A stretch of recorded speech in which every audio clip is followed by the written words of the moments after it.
après l'épisode vélo où il y a eu on va dire un stand-by qui a certainement été négatif, un arrêt pour l'emploi par exemple, est-ce que, est-ce que le projet d'Écocité, qui va devenir c'est un des principaux chantiers, des grands chantiers de Didier Robert, je crois, sur la prochaine mandature, qu'est-ce que ça peut apporter? Parce que je pense à nos nombreux jeunes demandeurs d'emploi, qu'est-ce que ça peut créer comme type d'emploi et sur combien de temps? Parce que c'est une question que se posent beaucoup de Réunionnais.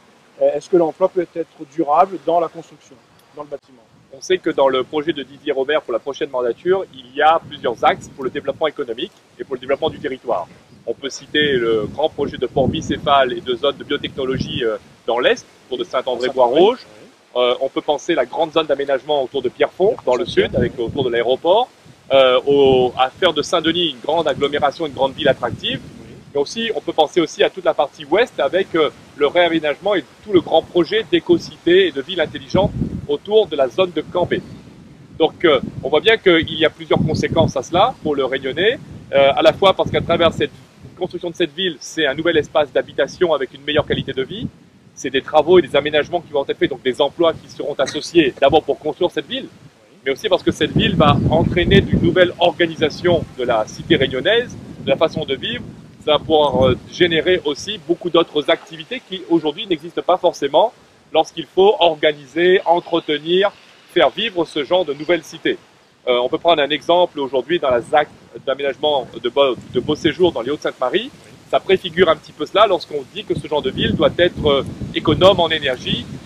Il faut essayer de faire en sorte qu'on ait le minimum de déplacements à effectuer. Donc cela amène de nouvelles opportunités, de nouveaux acteurs, de nouveaux services à rendre à la population. Alors, je disais que ville intelligente, est-ce une ville intelligente écologique?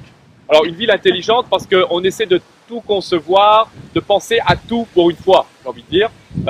Dans les années 90-2000, c'était le grand règne de la prise de conscience de l'écologie, de l'environnement, et on voyait souvent les villes vertes ou les villes écologiques. Mais on voit bien que la ville durable, la vraie ville durable, c'est une ville qui, bien entendu, protège l'environnement, mais aussi permet à chacun et à chacune, des citoyens, des Réunionnaises, des Réunionnais, de bien vivre dans son quartier.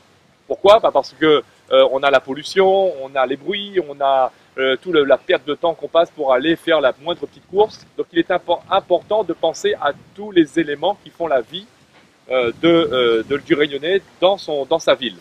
Et la ville intelligente essaye de retrouver toutes les dimensions environnementales, une ville verte, une ville où il n'y a pas trop de gaspillage d'énergie, une ville écologique, donc verte, une ville où il y a de l'activité économique, où les gens n'ont pas besoin d'aller forcément faire des dizaines de kilomètres pour les travailler, une ville techniquement avec tout ce qu'on appelle aujourd'hui tout ce qui est l'ordinateur, le tablette, tout le monde d'outils numériques qui permet de mieux maîtriser sa consommation d'électricité ou sa consommation d'eau.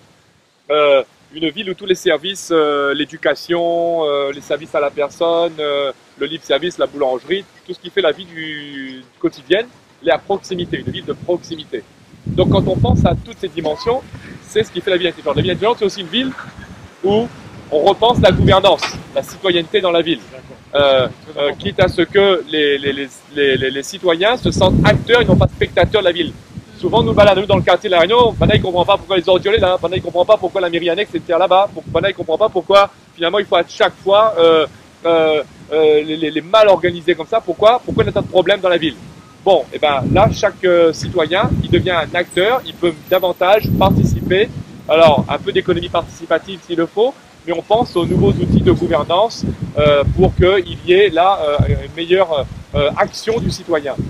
Et puis, n'oublions pas que l'enjeu de la ville intelligente, et la Réunion n'y échappera pas, c'est toute la problématique autour des données. Alors ça, il est peut-être un peu difficile à expliquer, mais lorsque nous téléphonons, lorsque nous mettons des affaires sur Facebook, lorsque nous mettons le compteur électrique intelligent, tout ça, il génère un ensemble de données. Il est important pour nous que nous puissions d'abord anticiper la façon avec laquelle toutes ces données-là, ils puissent ne pas appartenir simplement à quelques-uns, mais soient utiles pour tout le monde, pour améliorer le quotidien de la vie des gens.